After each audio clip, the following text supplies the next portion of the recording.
Correct. Yeah, the worksheets do not need to be done for this chapter. You can do them if you want to. I don't know why you would, but I'm not going to grade them. That is okay. So you do not need to do them. 33 reads, the West Michigan Whitecaps are trying to maximize their profits. 2 weeks ago, they found that if they sold tickets for $5 each, they're able to sell 4,000 tickets.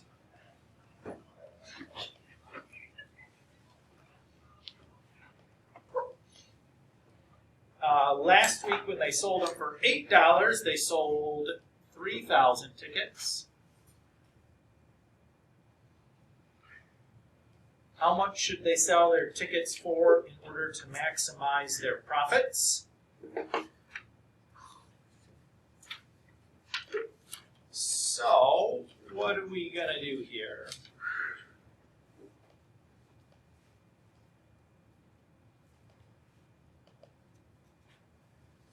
Any ideas? I know we need to write 2 equations, right? I just don't know how to set them up. Okay.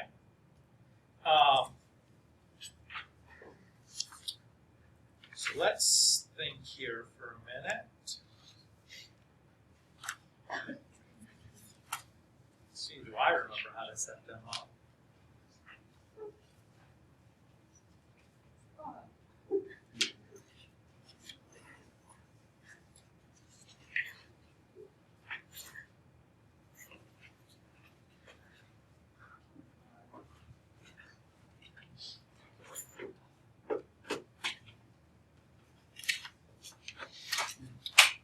Let's see.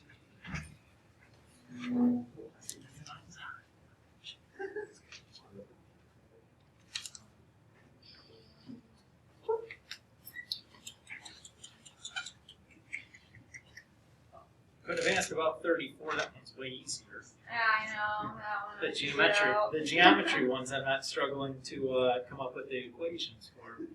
Well, let's think about this. So, profit is going to equal what? Revenue minus costs, right?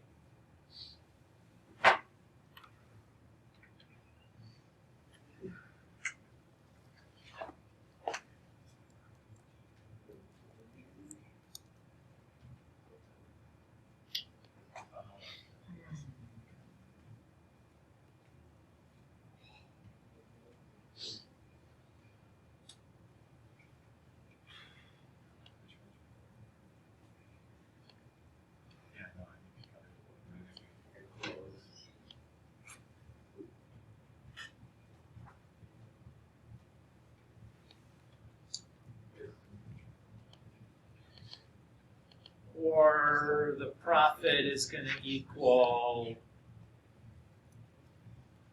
the cost of the ticket times the number of the tickets.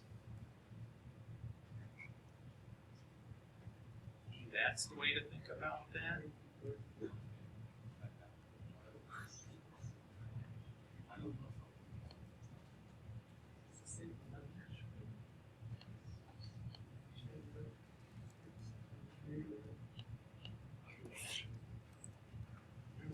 Okay, that seems reasonable.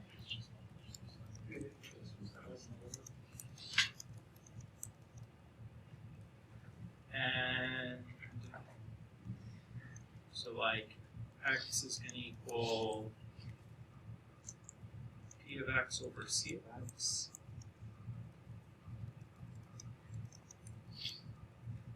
What's going on here? Nobody had a good idea what to do here? Watching your teacher stumble around like a moron here. I say we just don't. I say we don't need to. Yeah. I say we just don't.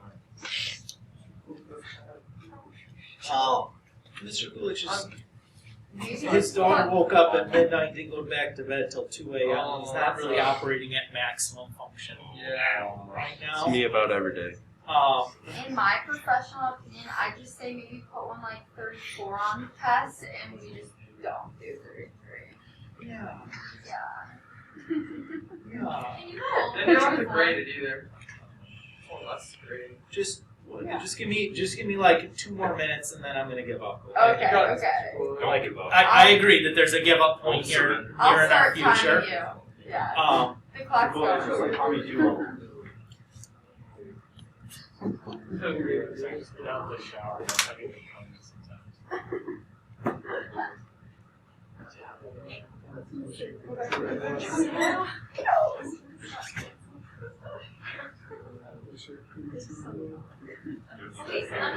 Green apple and show. All right, I give up. Yes! I'll look at it later and see if I can sort out what to do, but Okay. I don't know. I know. I just looked at it and was like, I don't know. You do 34. Sure, we can do that one.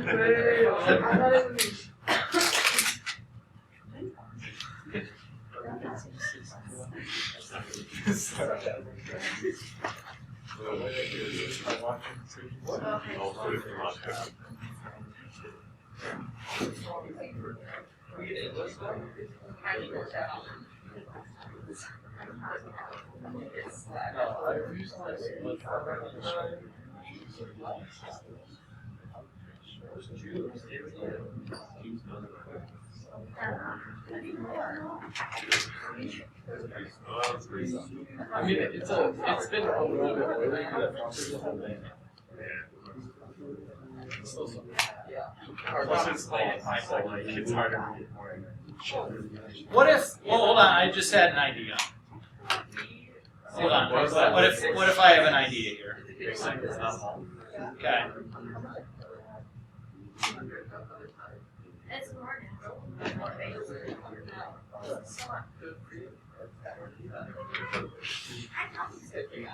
Okay. So the profit equals the cost times the number of tickets, right? We know that if I increase the cost by $3, 1,000 less tickets.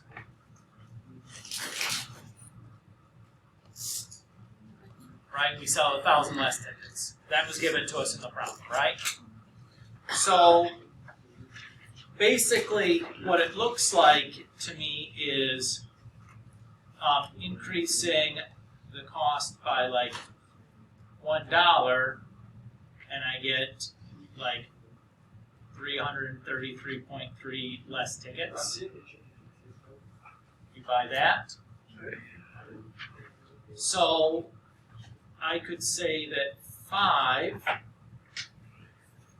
plus 3, well, let's just put plus x there, is going to be our price.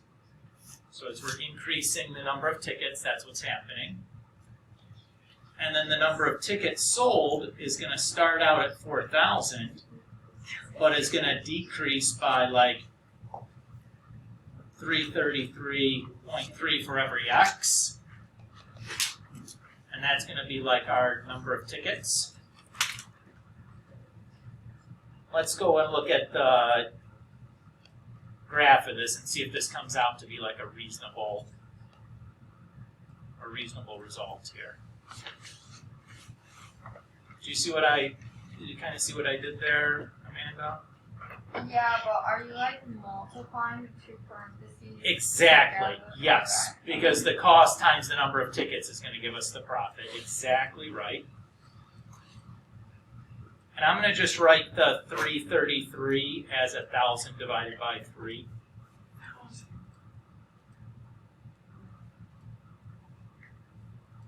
Just so I don't have to worry about the decimal or whatever. The window X is the price. So I don't know, 0 to 10 is probably enough. I doubt that $15 tickets are going to be realistic. The profits, though, are going to be quite high, right? 8 times 3,000 would be like 24,000. So I'm going to put this at like 40,000 or something. I don't know how high it's going to go, but I suspect that it's probably near the maximum already at 8. And let's take a look here. So the max appears to be over here somewhere, right? let's just find that real quick. So we'll do the second trace and pick the maximum command. That looks good there. And I don't know, somewhere over here looks like a good right bound. Hit a guess. So about 3.5 for x.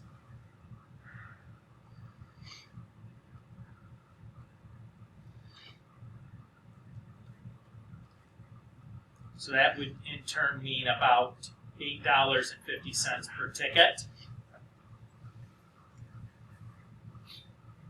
And the total revenue then is a little over $24,000.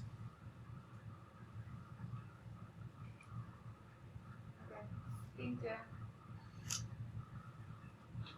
So it wasn't, I was kept trying to work a rational function into there, Yeah. and I was like, I don't see it. Yeah. And once I gave up on doing that helped a little bit. So I just did it that way and looked at the graph. There's probably another way to do it where there is a rational function, but it seemed like we understood what I did there, and it certainly worked. So I don't know. Thank you. It'll do, I guess.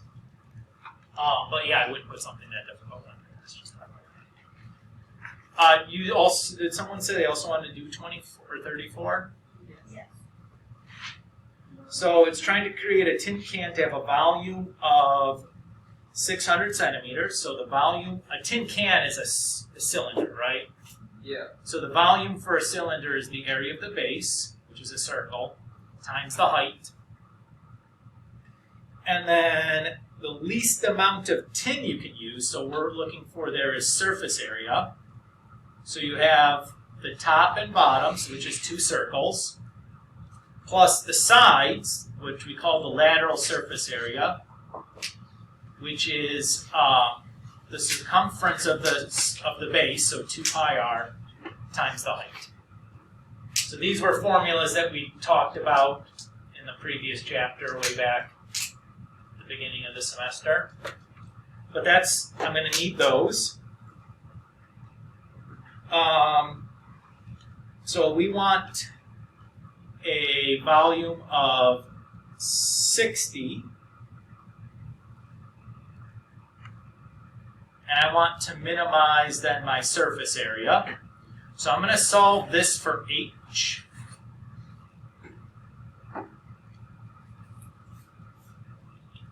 And then substitute the h into here.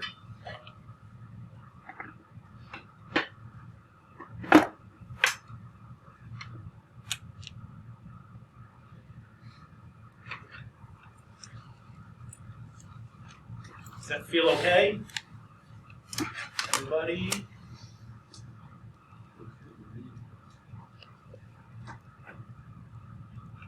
So I got, what do I have?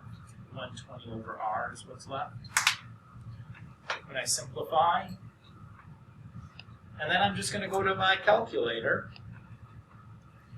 and type that bad mama jam in there.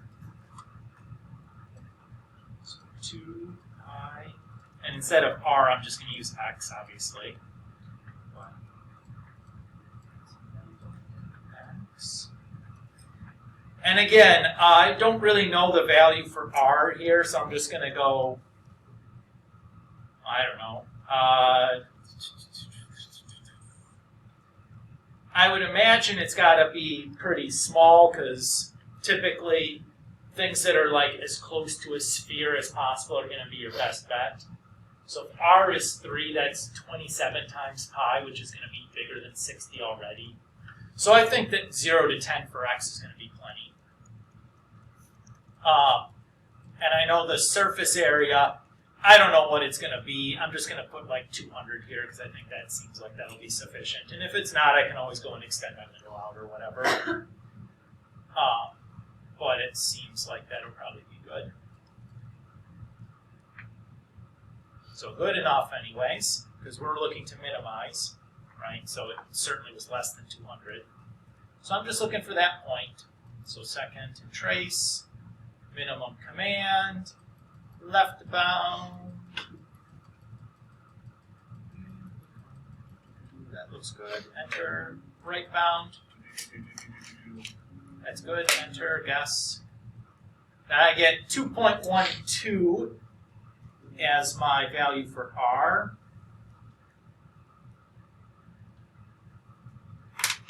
But what I really cared about, I guess, in this problem, asked for what is the least amount of tin. That would be the surface area there, which is 84.8. Whatever units we're in. Inches, centimeters. Does that feel okay there? I don't know who asked about this one. Was it you, Cass? You're making a lot of eye contact, so I figured it had to be you, but I didn't want to assume anything. Yeah, of course, man. Yeah, 84 is what I can look. Sulfurs? So when you plug into your calculator, you found the minimum. Right, because it was asking for the least amount of tin we Okay, can and use. so then you still left out your time. Exactly, yes. Amanda? This is just like a question for like the homework problems in general. Okay. But when we like draw our little like line graph and everything, we have our vertical like asymptotes. And So you're back on the like 1 through 24 we're talking about. yeah, or like the 40s. When you like pick a number like over or under or whatever to plug it back into the equation to see. Oh, you're talking about the inequalities. I'm sorry. Oh yeah. Yes, okay. To see like if it works or not. Do you want us to like do that math by hand or can we just put it in our calculator? Within your calculator. Oh. Just show me like what you plugged in and what you got out. Okay, thank you. I'm not like, for something like this, About that. Okay. I mean, Okay, thank you. I don't need to see like, especially on a homework assignment, like you don't have to be that, Okay, thank you. show me that much work. Especially when you have to do like, I don't know, what is there, like 15 or 20 of them, like get out of town. Okay. Save your hand. Probably have like an AP comp test later this week that you'll need your hand for. Or some other test that has a lot of writing on it. You know, that's always the worst, right? Yeah. When you get done with like a 2-hour essay test and your hand aches. Sophie. Can you do 40? Sure.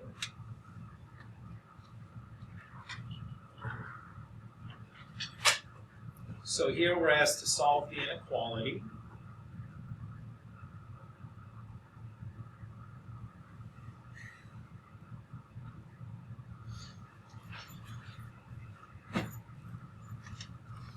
And if you take a moment to look at this, you should notice that you can't factor it using the techniques that we have available to us.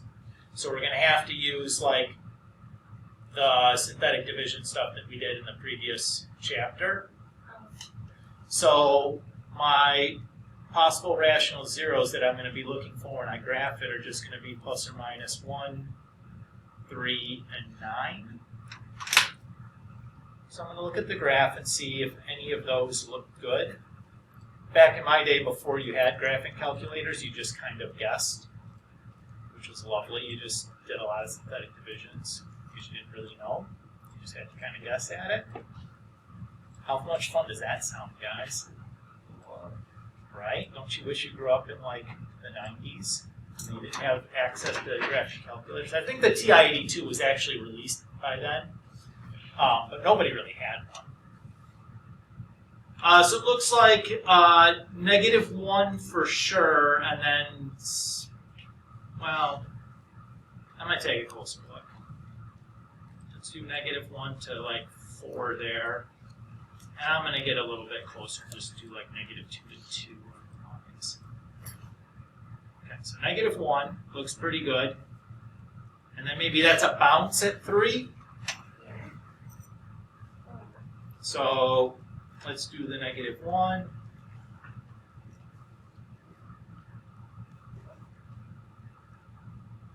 I just didn't want to do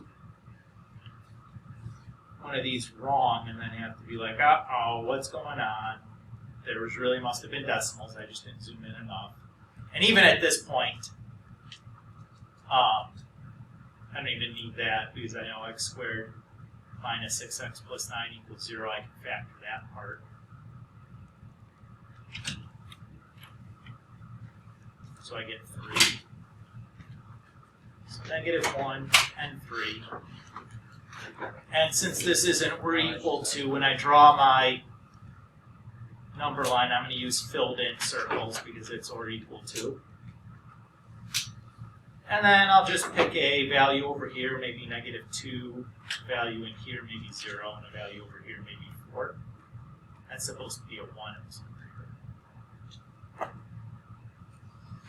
So if I do that, I have -8 minus 20. That's going to be negative something. I would normally plug that all in, but I'm just too lazy to do it right now, and you guys get the idea, right? So that's good. I plug 0 in and I get 9. So I'm just going to say it's positive.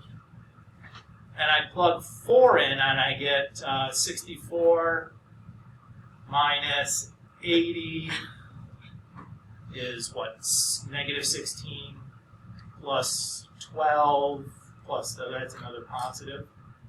So my only interval that I'm looking for that's negative or less than 0 is this piece. So it should be that, I think, only. Does that feel okay, Sophia? Yeah. No problem. Which number? This was 40, you said? Yeah. Just double check in. Oh! Forgot about that guy too, right? Because it's or equal to. Oh, yeah. So I also have to include the 0 no matter what, even if it's not part of an interval. Good thing I checked my answer key. I would have forgotten about it. Easy to do that.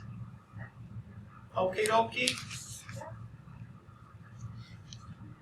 Cool.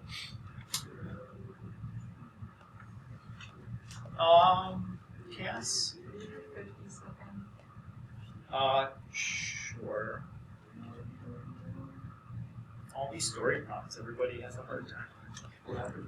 Jerry is going to create an open top box by cutting the squares off each corner of a 24 by 30 sheet of cardboard. Okay. So this is almost identical to a problem we've done in a previous chapter, right? So we're just going to cut these corners out. And we got 24 by 30. The box has to be a volume of at least 200. And we want to, what is a range of side lengths for the squares he can, or he will be cutting out?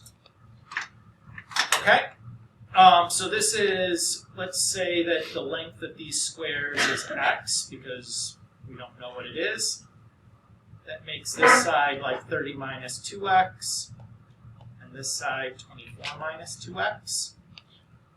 So my volume is going to be x times 30 minus 2x times 24 minus 2x. And that has to be at least 200.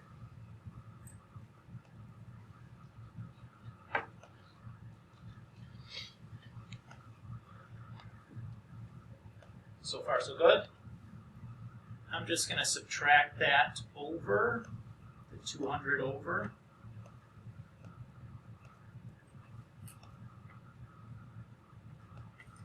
And then I'm going to just use my graphing calculator to find the zeros for this.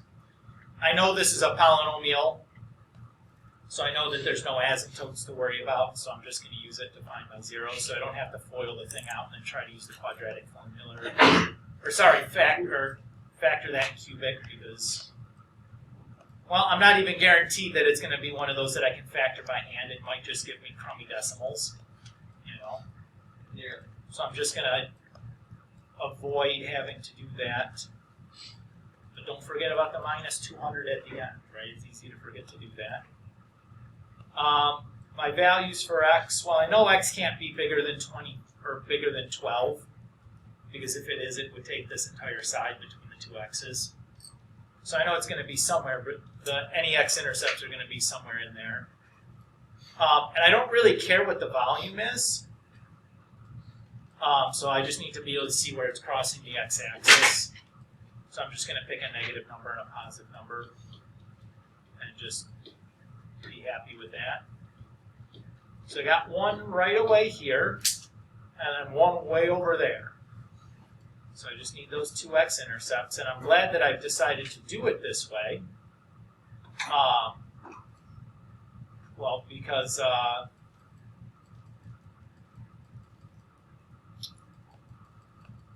it looks like they're crummy decimals, right? So I'm looking to I'm going to find this one first. Clearly my cursor's off the screen. I'll look at my y coordinate. But I'm just going to keep pressing right until it gets negative. So I'm just looking at the y coordinate, waiting for it to get negative. I don't even really care about my cursor. There it is. And I'll move it left to where it gets positive. There, that looks good. And then a guess. Oops. Boogers. I did it the wrong way. Right? Did you notice that? I did the right bound where the left bound is, and the left bound where the right bound is. So I got 1088 as one value of x. And then to get the other one, a lot of buttons to press here.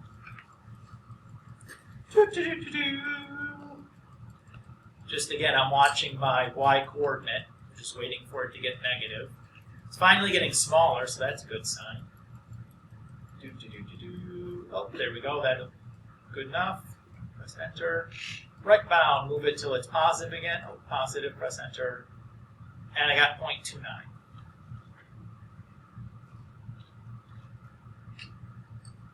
So I have 0, actually, 0.29, and then 0.1088. And again, I'll pick something from each place, so maybe 0, maybe 1, and then maybe 11. If I go back and I plug those in, if I plug in 0, it's negative, because I get minus 200 at the end. If it's 1, I have 1 times 28 times 22, and 28 times 22 is definitely bigger than 200. And then if I have 11, that's 11 times 8, so that's 88, times 2, which is 188 or something, or 196, something, I don't know, whatever. It's less than 200, though, is the point. So the piece that I want is the stuff in between those. And because at least I know is greater than or equal to. I know those are filled in, so I got the brackies. Is that okay? So again, like, sometimes you're going to get stuff that you just can't solve by hand, and that's okay. If you got to use your calculator to find the zeros, like this problem, totally reasonable. You're welcome.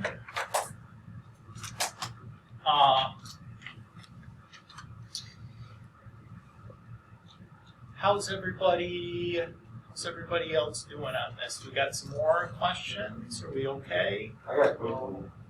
You got one, Keith? Yeah. What's up, buddy? 28 real quick. 28? Yeah. I just want to make sure I do it right here. Sure. So we're just going to cross multiply. So I multiply both sides by x plus 3. Or I'm sorry, clear fractions is the word I meant to use. But I guess in this problem it's still the same thing as cross multiplying since it's a proportion anyways. So if I multiply the things through, I got this, and I'll subtract the 5 over to get that. Can't factor it, so I'd have to use the quadratic formula. So negative b plus or minus b squared minus 4 times 1 times 5 is, or negative 5 is positive 20 over 2. And I don't remember what the directions said, if they said, they don't say whether you want an exact answer or not. I would just leave this as good. Clearly that checks out because you don't get a 0 denominator, since that number is definitely not negative 3. Yeah. So, for those numbers, I guess, there's 2 numbers there, really, plus or minus, but you get what I meant. So yeah, quadratic formula, certainly possible. Getting non-integer answers, certainly possible. Not wrong. I just wanted to make sure it wasn't like, I wasn't